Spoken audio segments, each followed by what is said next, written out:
तो एपिसोड 38 का शुरुआत वहीं से होता है जहाँ पर पिछला एपिसोड खत्म हुआ था। पिछले एपिसोड के एंड में हम लोगों ने देखा था कि लिन फैन ने एक कमरे की शटर को ओपन किया था और ओपन करते ही वो बहुत ज़्यादा हैरान हो जाता है क्योंकि उसके सामने एक औरत बैठी हुई रहती है जो कि अपने एक बच्चे के साथ डरी सहमी सी हुई वहाँ पर बैठी हुई रहती है। उसके पैर पे भी चोट लगी हुई रहती है जहाँ पर उसने पट्टी की हुई होती है, जिसे देख कर लिन फैन सिर्फ इतना ही कह पाता है, ये तो मॉम है।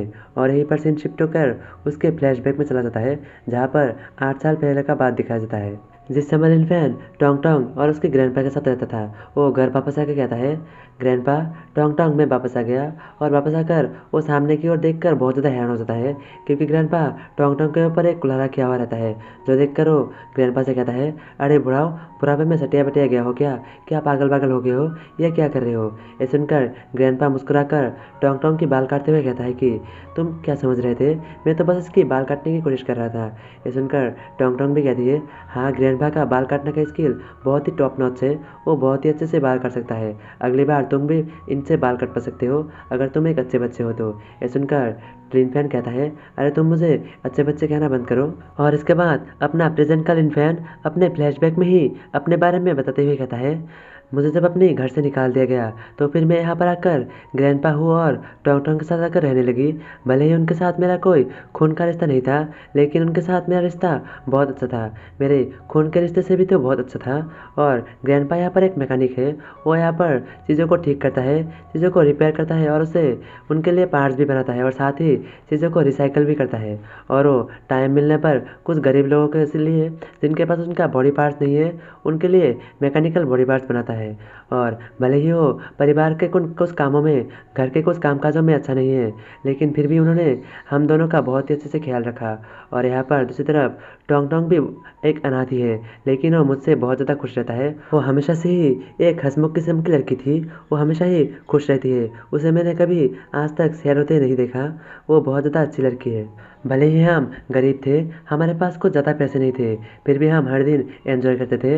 हर दिन हमारे लिए पार्टी की तरह रहता था और हम इन सब में अपने उस पेनफुल पास्ट को लगभग भूल चुके थे। लेकिन उस दिन के बाद और इसके बाद ग्रैंडपा हो के घर के बाहर का सीन दिखाया जाता है जहाँ पर कोई आकर उसके घर के बाहर आके नॉक नॉक करता है और कहता है, अरे बुढ़ाओ जल्दी से बाहर निकल। और ये सुनकर ग्रैंडपा हो बाहर आ जाता है। बाहर आकर वो उस बंदे को पहचान लेता है और कहता है, मिस्टर जिन, मैं आपकी कैसे हेल्प कर सकता हूँ? ये सुनकर वो बंदा कहता है, अब एक्टिंग करना बंद कर। मैंने तुझे कुछ दिन पहले अपनी कार की सेंसर को बदलने के लिए कहा था और तूने क्या बदला? तूने उस कार की सेंसर को तो बदल दिया, लेकिन अब अपनी कार की हालत देख। हमारी कार तो अब खटारा बन चुका है, इसकी तो पूरी हालत ख़राब हो चुका है। शायद से तूने हमें यकीन है कि तूने कोई फेक सेंसर बदल के दिया था, इसीलिए ही तो कार की ये हालत हुई है। उस बंदे की बात सुनकर ग्रैंडपा वो हैरान हो जाता है और वो कहता है, ऐसा हो ही नहीं सकता, मैं ऐसा काम कर ही नहीं सकता। और कार की जो सेंसर रहता है वो उसे बस चलने में मदद करता है और उसकी डायरेक्शन या फिर उसके ब्रेक लगाने में कोई भी मदद नहीं करता। ग्रैंडपा हो की बात सुनकर उस बंदे को बहुत ज़्यादा गुस्सा आता है और वो ग्रैंडपा हो की कॉलर को पकड़ते हुए कहता है, क्या तू कह रहा है कि मैं तुझसे झूठ बोल रहा हूँ? क्या तू ये कहना चाहता है कि मैं तुझे फंसाने की कोशिश कर रहा हूँ? ये सुनकर ग्रैंडपा हो कहता है, हाँ मुझे तो लग रहा है कि मुझे कोई फंसाने की कोशिश ही कर रहा है। मुझे लगता है कि आप लोग मुझे फंसाने की कोशिश कर रहा है। आखिर आप लोग क्या चाहते हैं? आप लोग चाहते हैं तो मैं इस कार को चेक करके आपको दिखा सकता हूँ। ये सुनकर वो बंदा ग्रैंडपा को ज़मीन पे पटकते हुए कहता है, क्या तू हमारी कार को चेक करेगा? क्या पता तू हमारी कार के साथ क्या करेगा? तू कहाँ पर कोई छेड़छाड़ कर देगा।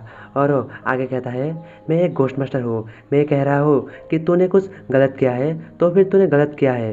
दूसरा कहता है, हाँ तुझे हमारी कार के लिए कंपनसेशन देना पड़ेगा, हमारी कार की जो कीमत है वो हमें देना पड़ेगा। उन दोनों घोस्ट मास्टर की बातें सुनकर ग्रैंडपा हो कहता है, मेरे पास तो इतना पैसा है ही नहीं, मैं इस कार के जितने पैसे को अफोर्ड ही नहीं कर सकता। और उसी सेम टाइम में टोंग टोंग और लिन फैन को दिखाया जाता है जो कि कुछ सब्जियां लेकर भागते हुए अपने घर की ओर आ रहा रहता है।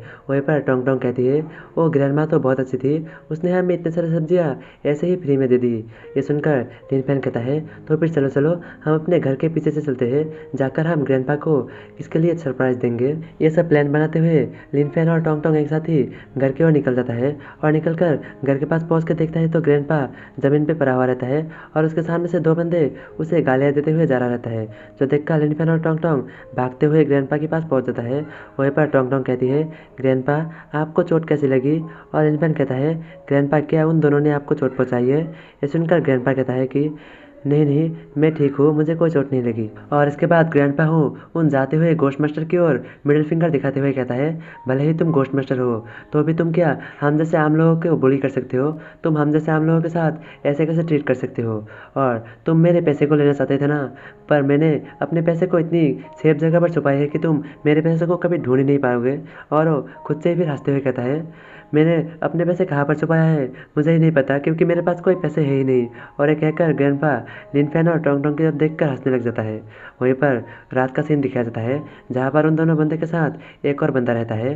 वो तीनों के तीनों आपस में ही बात कर रहा रहता है कि उनमें से एक बंदा कहता है, अरे यार तू तो बड़े कमीना है, तो उस कार को लेकर ड्रिंक करके ड्राइव कर रहा था, इसीलिए कहीं से ठुक के वो ख़राब हो गया और तो उस बुढ़ाव पे जाके एग्ज़ाम लगा रहा था।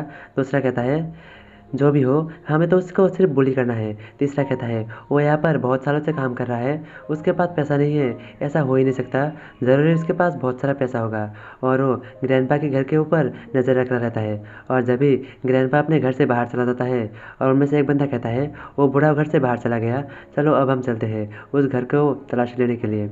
और वो तीनों के तीनों घर की ओर बढ़ जाता है और जाके घर के दरवाजे को लात मार के ढाम करके तोड़ देता है, जो देखकर टोंग टोंग और लिनफेन बहुत ज़्यादा हैरान होता है। और वो दोनों बहुत ज़्यादा चौंक जाता है और पूछता है, आप लोग कौन हो? लेकिन वो तीनों उनकी बात बिल्कुल भी नहीं सुनता और आकर घर की तलाशी लेना शुरू कर देता है और सभी लोगों को सभी चीज़ों को तोड़कर इधर उधर फेंकने लग जाता है। जो देखकर लिनफेन कहता है, तुम ग्रैंडपा की चीज़ों को हाथ लगाना बंद करो। और वो सारे के सारे घोस्ट मास्टर पूरे घर को ढूंढ लेता है और वो सिर्फ आखिरी बैग मिलता है, जिसे भी ढूंढता है तो उसमें कुछ ज़्यादा पैसे नहीं रहता। जो देखकर उस तीनों के तीनों थोड़ा निराश हो जाता है। फिर इसके बाद उन तीनों में से एक बंदा आकर टोंग टोंग को बालों से पकड़ लेता है और पकड़ कर कहता है, हम इस लड़की को बेच सकते हैं, इसे ले जाकर साउथ के उस प्राइवेट फैक्ट्री में बेच सकते हैं। वहाँ पर अगर हम इसे बेचने के लिए जाएंगे तो लगभग हमें 1000 क्रेडिट पॉइंट तो मिल ही जाएंगे। और ये कहकर वो टोंग टोंग को उठाकर ले जाने लग जाता है, लेकिन लिनफेन वहाँ पर आकर उसे हाथ को काट लेता है और कहता है कि इसे छोड़ दो। ये देखकर वो बंदा बहुत गुस्से में आ जाता है और लिनफेन को अपने हाथ से धकेलते हुए उसे पीछे गिरा देता है। और वो सारे के सारे बंदे टोंग टोंग को उठाकर वहाँ से ले जाने लग जाता है और पीछे से चोट लगने के कारण लिनफेन की भी आंखें धीरे धीरे बंद हो जाता है। तो अगले एपिसोड में हम लोग देखेंगे कि ग्रैंडपा और लिनफेन मिलकर टोंग टोंग को कैसे बचाता है, या फिर बचा भी पाता है या फिर नहीं। जानने के लिए देखते रहिए आगे आने वाले एपिसोड्स।